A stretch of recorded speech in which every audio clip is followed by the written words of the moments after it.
They chose a restaurant with glass walls. My mother said it was for visibility.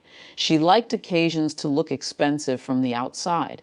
My graduation dinner was her production. Extended relatives, her friends from the Homeowners Association, even my father's colleague who'd once joked I'd never finish college.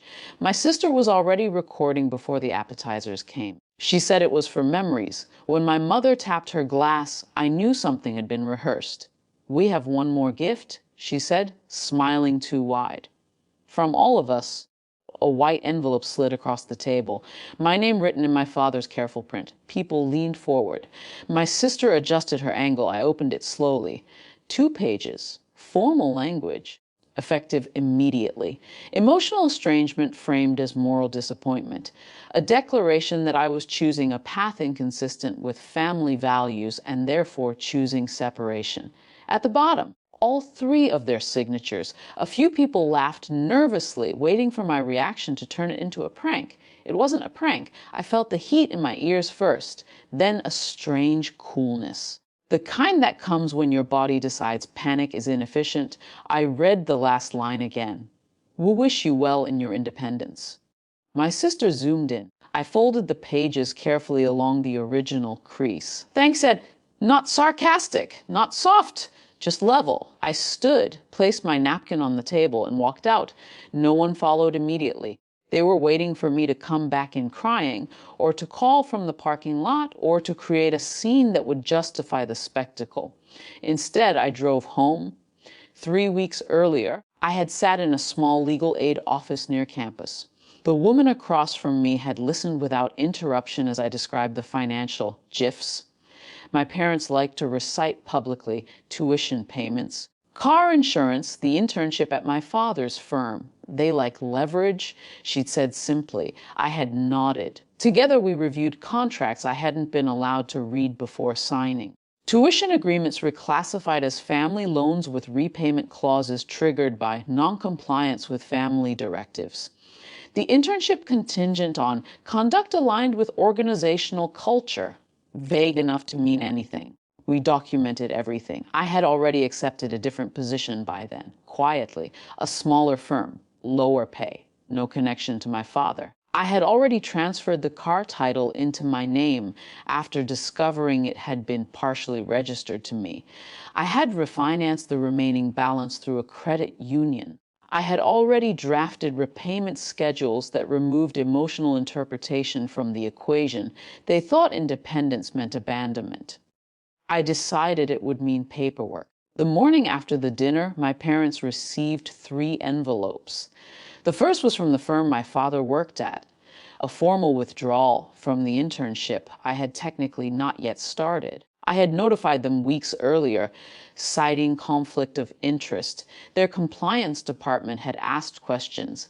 They did not appreciate familial pressure tied to employment. The second envelope contained a notarized repayment agreement outlining exact monthly installments for the tuition amount they liked to describe as sacrifice, with interest calculated fairly, no ambiguity.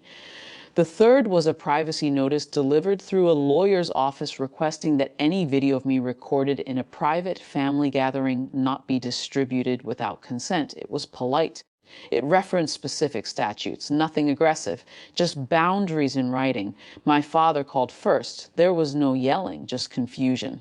"What is all this?" he asked. "Clarity," I said. A pause. "You're overreacting." I'm responding. My mother called later. She used the word betrayal. I didn't argue.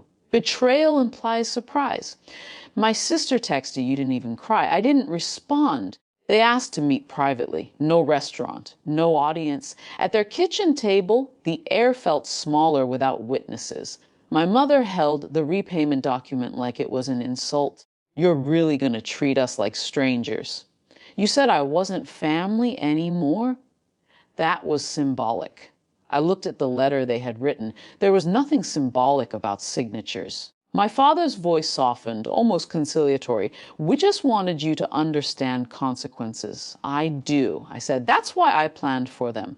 Silence filled the room, not explosive, just heavy. For the first time, they had nothing to perform. They expected anger. maybe pleading, something that reaffirmed their centrality. What they got was administration. Moving into my apartment felt less triumphant than I'd imagined independence would feel. The place was small, the couch second-hand, the refrigerator louder than necessary. I sat on the floor the first night because I hadn't assembled the table yet. There was no applause, no swelling music, just a faint hum and the weight of what had been severed. I opened my bag and took out the Disownment letter. The paper was already creased where I had folded it at the restaurant. I read it once more, slower this time. It hurt differently in private. Without the audience, the cruelty was simpler. I didn't tear it up. I placed it in a drawer beside my lease agreement and the repayment schedule, not as revenge, not as proof of victory, just documentation. They had tried to make independence a punishment delivered publicly.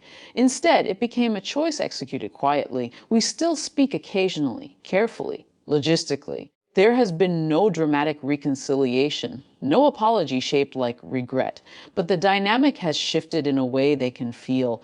They no longer threaten withdrawal. They know I am capable of it, and that is enough.